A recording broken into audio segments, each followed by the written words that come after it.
Hey guys, welcome to A Better Mess. I'm going to walk you guys through our travel planner within our digital life planner. So here are step-by-step instructions and a link to the video tutorial.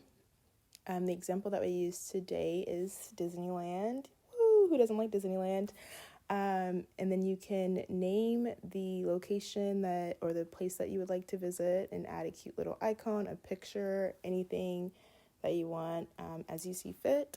And then to add a new location, you select new, name the place, again, add an icon, an image, description, as much or as little information as you would like. And then once you have a few places listed, you can add some to-do items on the side in regards to action items you need to get done before you take your trip. And then below is an itinerary by day, very, very organized, efficient.